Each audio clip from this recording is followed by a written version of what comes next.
Halo sahabat F2 News Update.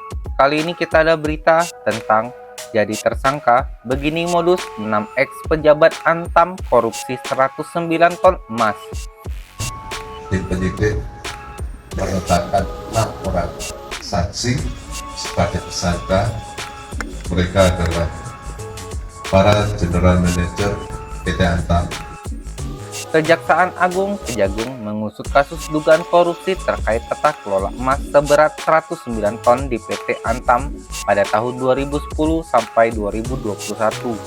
Ada 6 orang mantan pejabat PT Antam yang telah ditetapkan sebagai tersangka.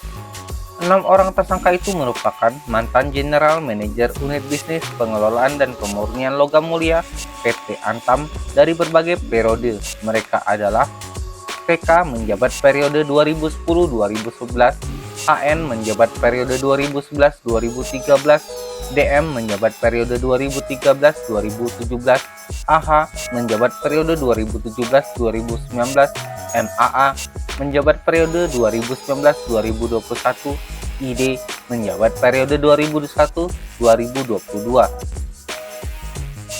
Direktur Penyidikan pada Jampitsus Kejagung pun tadi mengatakan penetapan tersangka dilakukan setelah penyidik memiliki cukup alat bukti.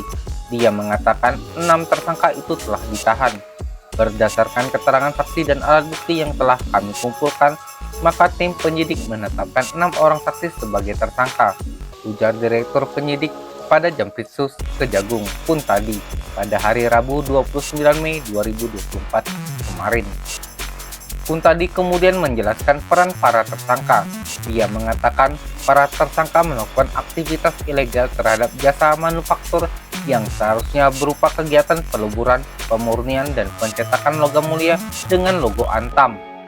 Para tersangka diduga telah melekatkan logam mulia milik swasta dengan merek logam mulia Antam. Dia mengatakan hal itu membuat Antam yang merupakan BUMN mengalami kerugian.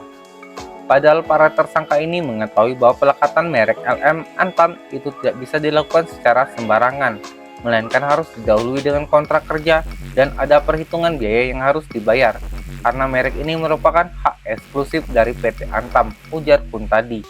Dia mengatakan para tersangka telah mencetak logam mulia dengan berbagai ukuran sejumlah 109 ton. Menurutnya, emas itu diedarkan oleh para tersangka di pasar bersamaan dengan logam mulia produk PT Antam yang resmi. Kuntadi menyebut hal itu merusak pasar produk resmi Antam.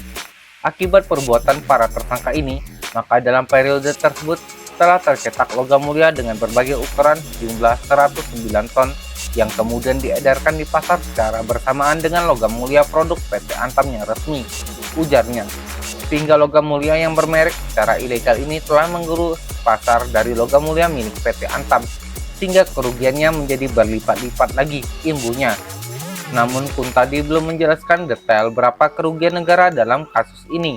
Dia mengatakan para tersangka dijerat pasal 2 ayat 1 dan pasal 3 junto pasal 18 Undang-Undang Tindak Pidana Korupsi, junto pasal 55 ayat 1 ke 1 KUHP.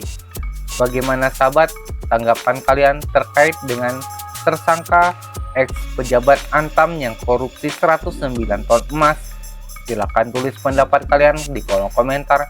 Like jika kalian suka video ini, share bila bermanfaat, dan subscribe untuk update berita lainnya. Terima kasih.